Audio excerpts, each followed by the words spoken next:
तेजस्वी यादव इस बार बिहार में चुनाव नहीं लड़ पाएंगे? ये एक ऐसा सवाल है जिसने बिहार की राजनीति में भूचाल ला दिया है। ये सवाल बिहार के सियासी गलियारे में घूम रहा है, लेकिन इस सवाल का जवाब 10 नवंबर को मिलेगा।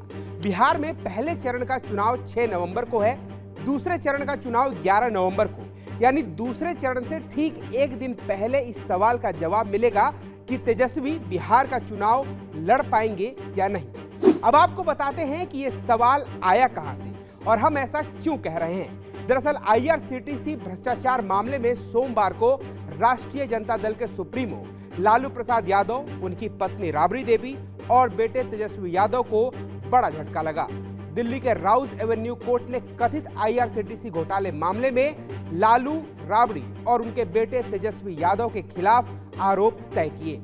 आरोप तय होने के बाद तीनों के खिलाफ मुकदमा चलने का रास्ता साफ हो गया। हालांकि CBI के आरोपों से तीनों ने इनकार किया। आरोप तय करते समय कोर्ट ने कहा कि प्रथम दृष्टया यह भ्रष्टाचार का मामला बनता है, क्योंकि रेल मंत्री रहते हुए लालू यादव के फैसले से सरकार के राजस्व यानी खजाने को नुकसान पहुंचा। कोर्ट ने कहा कि आप साजिश में शामिल हुए और अपने पद का दुरुपयोग किया। कोर्ट ने अपने आदेश में लालू प्रसाद यादव के खिलाफ आपराधिक कदाचार, धोखेबाजी करने की साजिश रचने और राबड़ी एवं तेजस्वी के खिलाफ फर्जीवाड़े एवं धोखेबाजी की साजिश रचने के आरोप तय किए। IRCTC करप्शन मामले में अदालत का यह फैसला ऐसे समय में आया है जब बिहार में विधानसभा चुनाव हो रहा है और तेजस्वी की अगुवाई में महागठबंधन NDA को चुनौती देने की तैयारी में है। चुनाव से पहले राजद नेताओं के खिलाफ मुकदमा शुरू होने से उन्हें बैकफुट पर आना पड़ सकता है। जाहिर है कि भाजपा इस मामले को बिहार चुनाव में जोर शोर से उठाने के साथ साथ भ्रष्टाचार को लेकर राजद पर हमले और तेज करेगी। अब आपको ये बता देते हैं कि क्या है IRCTC का भ्रष्टाचार मामला। CBI के आरोप पत्र के अनुसार 2004 और 14 के बीच कथित तौर पर एक साजिश रची गई थी, जिसके तहत पुरी और रांची स्थित भारतीय रेलवे के BNR होटलों को पहले IRCTC को हस्तांतरित किया गया और बाद में इनके संचालन, रखरखाव और देखभाल के लिए बिहार के पटना स्थित सुजाता होटल्स प्राइवेट लिमिटेड को पट्टे पर दे दिया गया। एजेंसी ने आरोप लगाया कि निविदा प्रक्रिया में धांधली और हेराफेरी की गई। निजी संस्था सुजाता होटल्स की मदद के लिए शर्तों में फेरबदल किया गया। आरोप पत्र में IRCTC के समूह महाप्रबंधक रहे VK अस्थाना और RK गोयल और सुजाता होटल्स के निदेशक और चाणक्य होटल के मालिक विजय कोचर तथा विनय कोचर के भी नाम हैं। डिलाइट मार्केटिंग कंपनी, जिसे अब लारा प्रोजेक्ट्स के नाम से जाना जाता है, और सुजाता होटल्स प्राइवेट लिमिटेड को भी आरोप पत्र में आरोपी कंपनियों के रूप में नामित किया गया है। सुनवाई में अब तक क्या क्या हुआ वो भी जान लीजिए। इस मामले की आखिरी सुनवाई 29 मई 2025 को की गई थी। कोर्ट ने दोनों पक्षों की दलील सुनने के बाद फैसले को सुरक्षित रख लिया था। एक बार फिर 13 अक्टूबर सोमवार को कोर्ट ने सभी आरोपियों को कोर्ट में उपस्थित होने का आदेश दिया।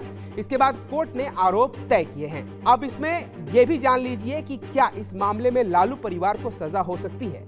लालू परिवार पर आरोप तय होने के बाद कई सवाल हैं जो लोगों के मन में घूम रहा है। सवाल है कि क्या लालू परिवार को सजा हो जाएगी, क्या तेजस्वी यादव चुनाव नहीं लड़ पाएंगे और कितनी सजा हो सकती है। इसे लेकर कानून के जानकारों का मानना है कि अब जब आरोप तय हो चुके हैं तो सजा निश्चित है। प्रिवेंशन ऑफ करप्शन एक्ट की धारा 13 और 13 के तहत दोष सिद्ध होने पर 7 साल की सजा हो सकती है। लालू, राबड़ी, तेजस्वी समेत सभी 14 आरोपियों पर लगे आरोप गंभीर हैं। अदालत जब सजा सुनाएगी तो ये मामला नजीर बनेगा। कानून के जानकारों का मानना यह भी है कि अगर तेजस्वी यादव को सजा होती है तो वे आगामी बिहार विधानसभा चुनाव नहीं लड़ पाएंगे। भ्रष्टाचार के मामले में सजा पाए हुए व्यक्ति का चुनाव लड़ना या मुख्यमंत्री बनना कानूनी रूप से संभव नहीं रहेगा। कानून के तहत सजा होने पर तेजस्वी यादव चुनाव नहीं लड़ पाएंगे और ना ही मुख्यमंत्री बन पाएंगे। कोर्ट के फैसले के बाद हाई कोर्ट में अपील का अवसर रहेगा, लेकिन चुनाव से पहले राहत मिलना मुश्किल दिख रहा है। तेजस्वी यादव का करियर संकट में पड़ने वाला है। इस फैसले के बाद यह संदेश गया है कि कानून के सामने कोई भी व्यक्ति बड़ा नहीं है। अदालत ने स्पष्ट कर दिया है कि देरी हो सकती है, लेकिन कानून से कोई नहीं बच सकता। यह फैसला न केवल बिहार बल्कि पूरे देश में नेताओं और अफसरों के लिए सबक बनेगा कि उन्हें भ्रष्टाचार से दूर रहकर ईमानदारी से सेवा करनी चाहिए। IRCTC घोटाले मामले में आरोप पत्र दायर होने के बाद तेजस्वी यादव के लिए कानूनी और राजनीतिक मुसीबतें दोनों बढ़ेंगी। इसका असर बिहार विधानसभा चुनाव में देखने को मिल सकता है। तेजस्वी यादव महागठबंधन का सबसे बड़ा चेहरा है। विपक्ष का पूरा चुनाव अभियान उन्हीं के इर्द गिर्द रहने वाला है। वो सीएम पद के लिए महागठबंधन की तरफ से चेहरा भी घोषित होने वाले हैं। लेकिन अब कांग्रेस, जो पहले ही सीएम चेहरे पर खुलकर नहीं बोल रही थी, वो अपने पैर पीछे खींच सकती है। अदालत का यह फैसला तेजस्वी की छवि पर एक दाग लगाने वाला है। भाजपा पहले ही लालू के जंगल राज को लेकर चुनाव में राजद पर हमला बोलते आई है। अब उसे एक नया हथियार मिल गया है।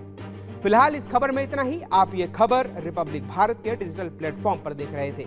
मेरा नाम है अमृत यदुवंशी। अगर आपको ये खबर पसंद आई हो तो इस खबर को लाइक कीजिए, इस खबर पर अपनी राय कमेंट कीजिए और चैनल को सब्सक्राइब करना बिल्कुल ना भूलें।